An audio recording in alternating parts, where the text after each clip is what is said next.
Spéculation autour de l'interpellation, arrestation et torture du secrétaire général de l'UDPS, Jacquemin Chabani. La direction générale de migration fait la mise au point. Le directeur de la police des frontières, Jacques Ikwa, précise tout d'abord que le secrétaire général de l'UDPS n'a pas été arrêté, mais plutôt débarqué du vol à destination de l'Allemagne.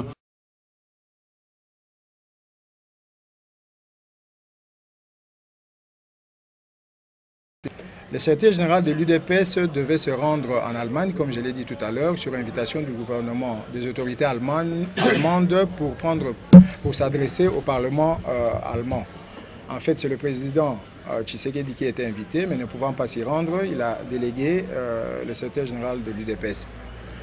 À l'aéroport, comme d'habitude, le secrétaire général faisait des formalités comme tout passager.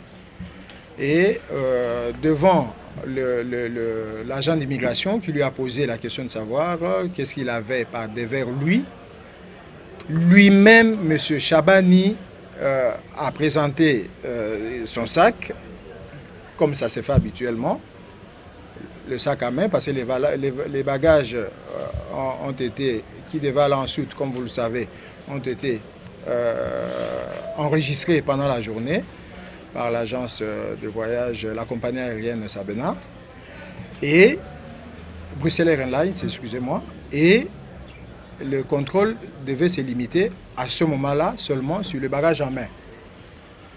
Après avoir fouillé le sac, ils lui ont posé la question s'il avait autre chose dans ses poches. Il a déclaré qu'il avait son téléphone, il avait de l'argent, il avait un passeport, un courrier contenant un passeport qu'il devait amener à quelqu'un. Il l'a présenté et l'agent d'immigration a estimé que c'était un ancien passeport.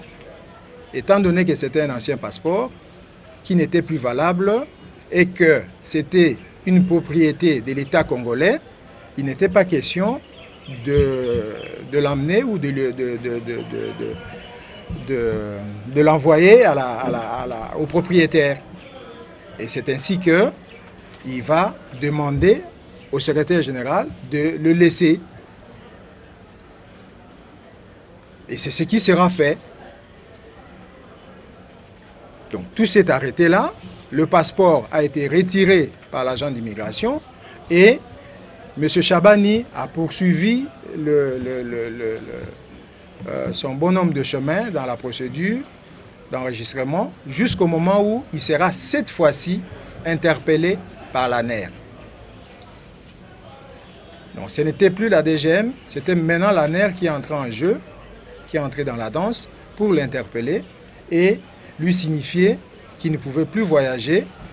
Il devait être entendu au motif qu'il détenait des documents subversifs qu'il allait utiliser pendant sa mission à l'étranger. Il a été acheminé. On a attendu jusque vers minuit, quand l'aéroport était désert, pour l'acheminer à l'ANER.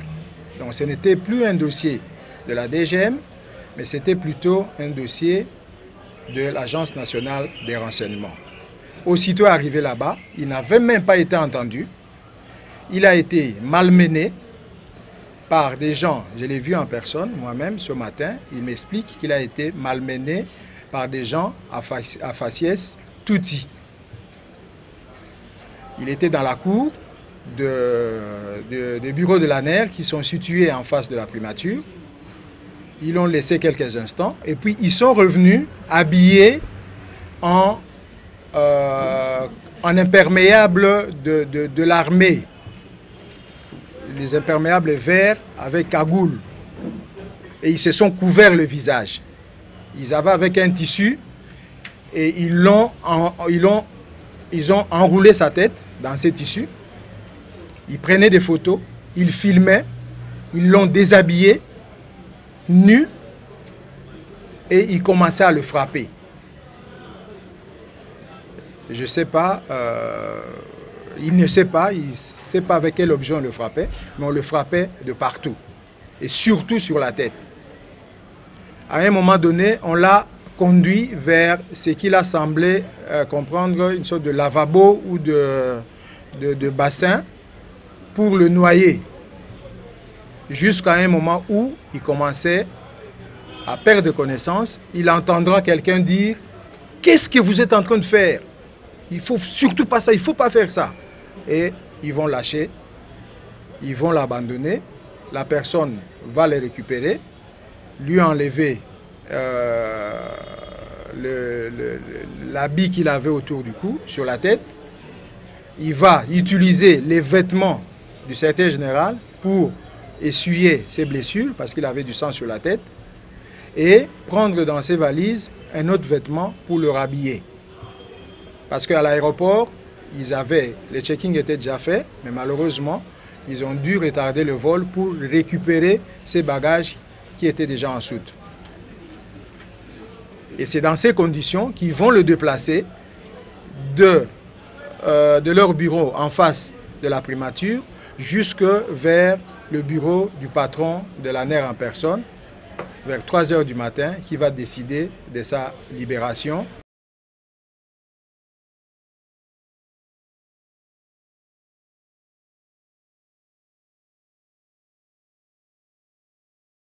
Spéculation autour de l'interpellation, arrestation et torture du secrétaire général de l'UDPS, Jacquemin Chabani. La direction générale de migration fait la mise au point. Le directeur de la police des frontières, Jacques Ikwa, précise tout d'abord que le secrétaire général de l'UDPS n'a pas été arrêté, mais plutôt débarqué du vol à destination de l'Allemagne, ce après fouille au niveau de l'inspection filtrage à l'aéroport d'Ndjili.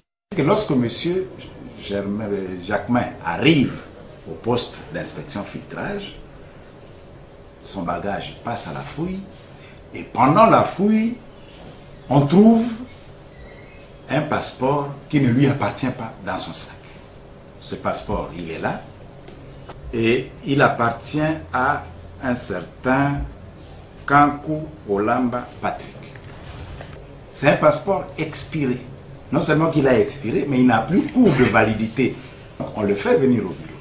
Et maintenant, l'officier dit, puisqu'on a trouvé un passeport, essayons de creuser, de fouiller davantage le bagage.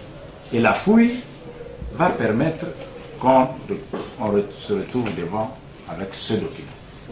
Je préfère que vous le preniez tel qu'il est. Rapport sur le processus électoral.